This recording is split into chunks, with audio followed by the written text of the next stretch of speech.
nggak beli mobil ya, nggak beli hal aneh-aneh, gue fokus ya gedein dagangan dan usaha gue. Dan dari fase-fase nanti gue akan sharing ini, gue ada sempet balik lagi ke nol gitu loh. Karena kesalahan yang mungkin kalian udah lakuin, ya makanya nggak nyampe 1 miliarnya.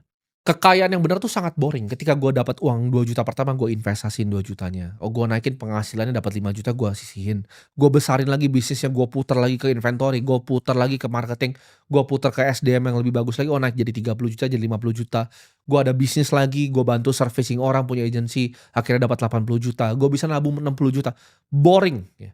Orang ngeliatnya, oh udah jadi miliarder umurnya masih muda, tapi itu 5 tahun sebelumnya tuh boring, ya. Sangat membosankan, sangat repetitif setiap hari gue lakuin hal yang sama. Gue liat nih packing-nya bener atau enggak, gue coba jualan, jualannya nggak keren, nggak seksi gitu. Gue nggak peduli keren, gue nggak peduli kelihatan orang wow gitu kan.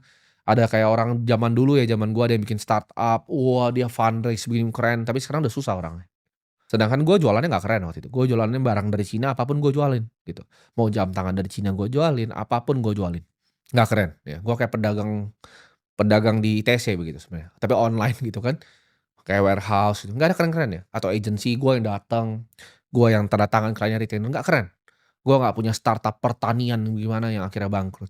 Yang penting gue bisa bikin duit, dan hasil duitnya itu bisa lebih besar bulan depan, dan gue bisa investasikan itu untuk gue belajar bermain di financial market.